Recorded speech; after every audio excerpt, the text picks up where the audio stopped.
Mes frères africains qui arrivent ici avec au moins la licence dans la poche et qui retournent aux études là, qui partent chercher les A+, jusqu'à ils ne dorment pas.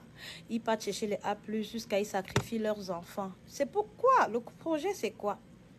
Surtout dans une formation comme un enseignement.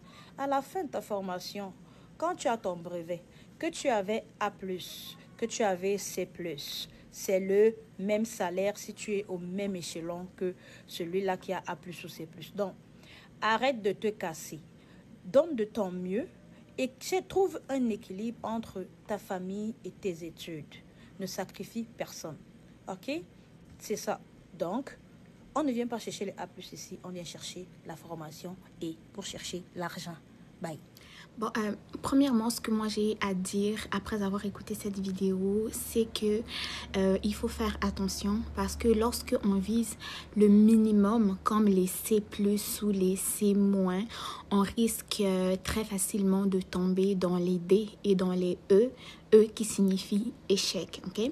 Donc, que vous ayez une famille ou que vous n'ayez pas une famille, lorsque vous vous préparez à suivre une formation, peu importe le domaine, et que vous savez combien de temps la formation va durer, vous êtes obligé de vous planifier et de vous organiser, ok? C'est pareil pour des personnes qui ont des enfants et qui n'ont pas des enfants. Ceux qui ont des enfants, ils vont se planifier, s'ils sont en couple, s'ils sont monoparentales et autres, s'arranger avec les horaires des écoles des enfants, garderie et autres pour pouvoir bien sûr trouver un équilibre entre les études et la vie familiale et sans oublier qu'il y a certains qui travaillent déjà et qui retournent quand même à l'école à temps plein, ils vont travailler à temps partiel, ils vont avoir une famille, ok? Donc lorsque vous allez à l'école, ne visez jamais le minimum. Si vous êtes capable d'avoir le maximum, faites-le. Parce que le temps d'études pour avoir un A+, ou le temps d'études pour avoir un C, c'est le même temps d'études.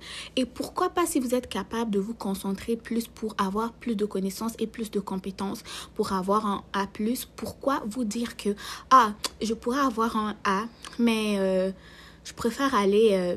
je vais juste passer, je sais pas moi, 1 heure à étudier, à aller faire mon spaghetti pour avoir un C. Un C, c'est suffisant. Tu ne sais pas si tu vas avoir vraiment un C aussi, ou si tu vas avoir un D, ou si tu vas avoir un E. Donc, il faut vraiment faire attention et vous devez toujours viser le haut, ok? Visez toujours le plus haut, soyez toujours ambitieux, que vous étudiez tout simplement pour aller directement dans le marché de l'emploi ou que vous visiez la poursuite des études supérieures, que ce soit doctorat ou master, donnez le meilleur de vous que vous pouvez donner au moment où vous étudiez.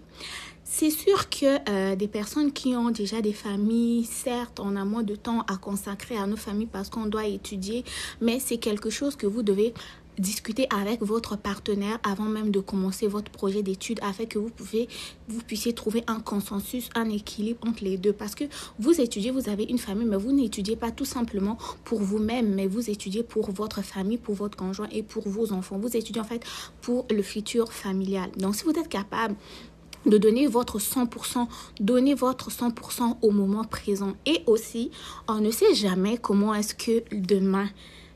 On ne sait pas ce que nous réserve le futur.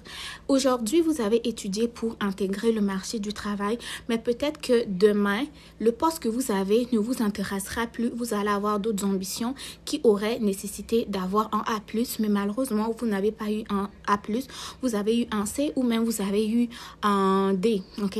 Donc, à ce moment-là, vous allez regretter, vous allez vous dire que quand j'étudiais, j'aurais pu avoir un A, mais je n'ai pas mis assez d'efforts. J'ai eu un D, j'ai eu un E. Si vous avez échoué, vous allez donc devoir recommencer. Et plus tard aussi, vous pouvez vouloir changer pour un autre domaine ou, je ne sais pas moi, vouloir faire une maîtrise, un doctorat, peu importe. En fait, sachez que les envies que vous avez aujourd'hui, ils peuvent changer. Okay? Nous sommes des humains, des êtres vivants. Nous pouvons changer d'ambition. On peut vouloir devenir autre chose, augmenter d'échelon et autres. Okay? Donc, faites aussi attention... à savoir si vous travaillez dans le public ou dans le privé, au public, les diplômes sont quand même valorisés. Et si vous pouvez avoir un A et un droit et un A plutôt, les diplômes sont quand même assez valorisés. On va vous dire, mais le diplôme que tu as ici, là, nanana. N'écoutez pas les gens, donnez toujours le meilleur de vous. et visez toujours plus haut. Ok, visez toujours plus haut. Si vous avez visé haut, vous avez eu un C, c'est pas grave. Vous avez donné le meilleur de vous-même. Ne vous contentez pas du minimum. Ok, donc si vous êtes capable d'étudier, d'avoir un A, étudier et ayant un A, même si après vous allez tout simplement travailler. Donc la même énergie que vous mettez pour vous limiter pour avoir un C là, mettez cette même énergie là pour avoir un A. J'ai vu dans les commentaires de la même vidéo des gens qui disaient « Ah, mais des fois, dans les soins infirmiers, que tu es 70% ou 64%, vous allez toujours faire le même diplôme et tout. » Mais attention, attention. Lorsque vous faites soins infirmiers, oui, vous avez eu, par exemple, 64, vous avez passé. Mais à un moment donné, là, vous savez que les soins infirmiers évoluent aussi. Hein. Si vous voulez faire une maîtrise pour être une super infirmière, avec la cote R que vous avez eue, peut-être que vous n'aurez pas d'admission en maîtrise. Donc, ne vous limitez pas à lundi. Pensez déjà à mardi ou à mercredi. Parce que la vie, là, évolue. Tout n'est pas statique. Tout n'est pas coulé dans le béton. Et vous ne savez pas ça sera quoi vos envies de demain, ça sera quoi vos ambitions de carrière et tout là. Mais moi, quand j'entends les gens dire que pourquoi tu vas aller chercher, limite-toi à ça là, moi ça me fait saigner des oreilles. Mais chacun de nous a son point de vue. Mais est-ce que moi je peux simplement dire que moi j'aime les gens qui donnent le maximum d'eux-mêmes et qui visent encore plus long, plus haut, plus loin. Se limiter du minimum là, si tu n'as pas le choix, c'est ce que toi tu as décidé. Ok, mais sache que demain, tu peux peut-être changer d'avis. Si tu as donné le meilleur de toi-même et c'est tout ce que tu es capable d'avoir, ça c'est comprenable. Mais entendre qu'il faut tout simplement travailler pour avoir le minimum, ça je ne suis pas vraiment d'accord. Donc voilà, c'était mon point de vue à moi, sans pour autant critiquer ou voilà quoi. Je ne sais pas ce que vous en pensez, mais vous pouvez partager dans les commentaires.